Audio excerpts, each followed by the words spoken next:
Many people say they want to change their life. They say it every year. They say it in January. They say it on their birthday.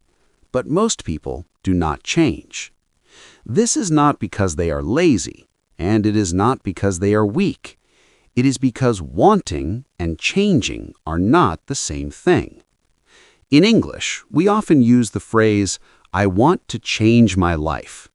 This sentence sounds strong, but it is very general. It does not say what will change.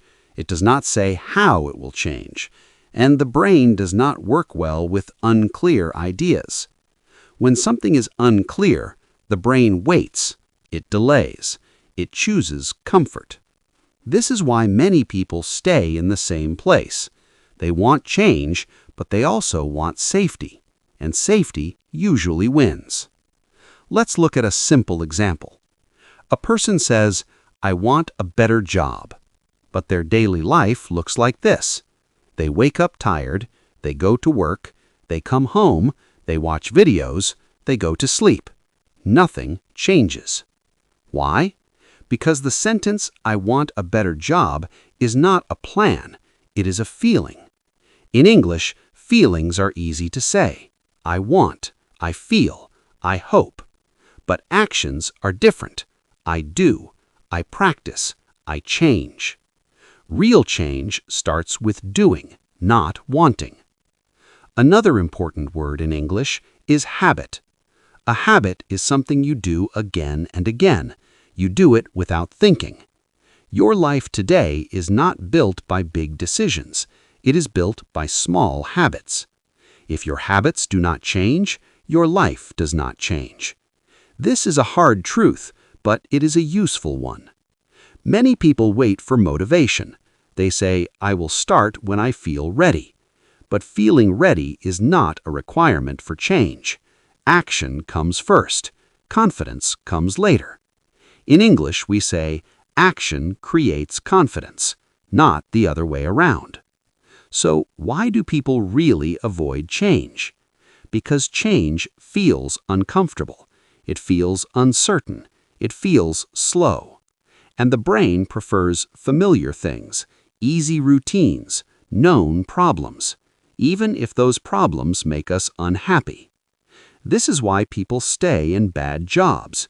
This is why people stay in bad relationships.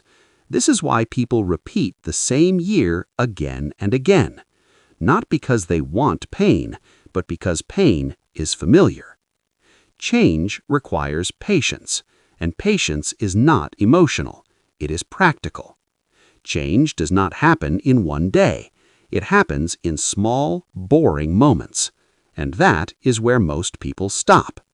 They want big results, but they do not want small repetition. Understanding this is the first step. Not motivation, not excitement. Understanding. Motivation is very popular. People love motivational videos. They love strong music. They love powerful words.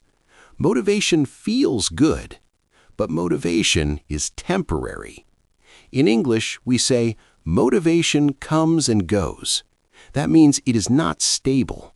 You can feel motivated in the morning and feel tired in the evening. This is normal. The problem starts when people depend on motivation. They say, "I will start when I feel motivated." But motivation is not a reliable partner. Let's use a simple English sentence. Motivation helps you start. Discipline helps you continue. Discipline means you act even when you do not feel like it. Discipline is quiet. It is not emotional. It is boring, but it works. Think about brushing your teeth. You do not feel motivated every day, but you do it anyway. Why? Because it is a habit. Real change works the same way. Many people wait for inspiration. They wait for the perfect moment. They wait for energy. But life does not wait. Another common English phrase is, "I don't have time." But time is not the real problem. Priority is. People find time for what matters to them. They scroll on their phone, they watch shows, they answer messages. Time exists, it is just used automatically. Change requires intentional use of time. That means choosing one small action, doing it regularly, even when it feels boring. Motivation is emotional. Discipline is structural. Motivation says, do it when you feel good. Discipline says, do it because it is time.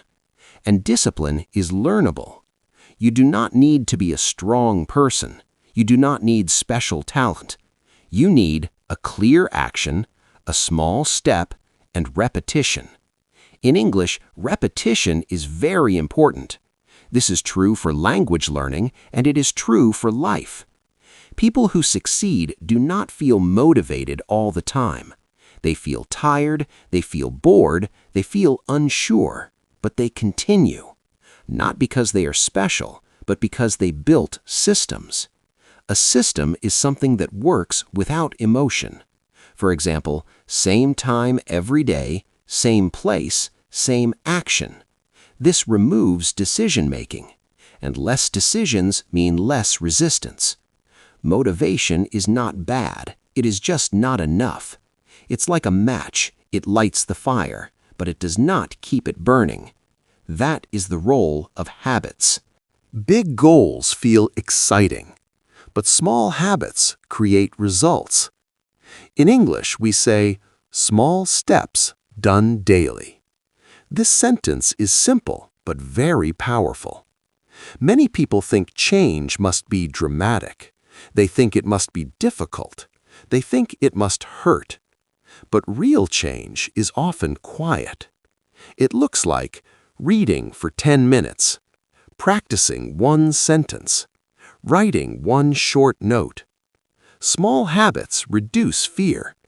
Fear appears when a task feels too big. When something feels small, the brain relaxes. That is why small habits work. A habit should be easy to start, easy to repeat, and easy to continue. If it is too hard, it will fail. People often say, I tried, but I stopped. This usually means the habit was too big. For example, I will study English for 2 hours every day. This sounds strong, but it is not realistic for most people. A better habit is, I will study for 10 minutes every day. 10 minutes is not scary. 10 minutes is doable. And consistency is more important than intensity. In English learning, this is very clear. 1 hour once a week is less effective than 10 minutes every day. The same rule applies to life change. Habits work when they fit your life, not when they fight your life. Another important idea is identity. In English, identity means how you see yourself. If you say, I am bad at consistency, your actions will follow this belief. But if you say, I am someone who shows up daily, your behavior slowly changes. You do not need to believe it 100%, you just need to repeat it. Language shapes thought. Thought shapes action. That is why learning English is powerful. You are learning new ways to think. Small habits also build trust with yourself. When you keep a promise to yourself, your confidence grows. Confidence is not loud, it is quiet certainty, and it is built through small wins. Everyone has fear. Fear is human. In English, we often hide fear with excuses. Common excuses sound like, I'm too busy, I'm not ready, I'll start later. These sentences feel logical, but they protect comfort. Fear usually speaks quietly. It does not say, I am afraid. It says, now is not the right time. Fear wants safety. Change threatens safety. This is normal. The problem is not fear. The problem is believing every thought. Not every thought is true. In English, self-talk is very important. Self-talk means the words you say in your mind. If your inner voice says, "I always fail," your actions will reflect that. But if your inner voice says, "I am learning," your actions become softer and more consistent. People who grow do not eliminate fear. They move with fear. They act while feeling unsure. That is courage. Courage is not confidence. Courage is action despite discomfort. Fear becomes smaller with exposure. The more you act, the less power fear has. The future can feel heavy. People feel pressure. They feel behind. But pressure does not create progress. Calm planning creates progress. In English, future thinking should be realistic, not "I will change everything," but "I will improve one area." You do not need to change your whole life. You need to change your direction. Direction matters more than speed. Even slow movement forward is progress. Planning should feel supportive, not stressful. A good plan answers 3 questions. What is one small action? When will I do it? And where will I do it? That's enough. You do not need a perfect year. You need a repeatable day. The future is built by today's habits, not by today's emotions. Be patient with yourself. Learning takes time. Change takes time. And that is okay. You do not need to change your life today. You only need to understand how change works. And now you do. Thank you for watching. See you in the next lesson.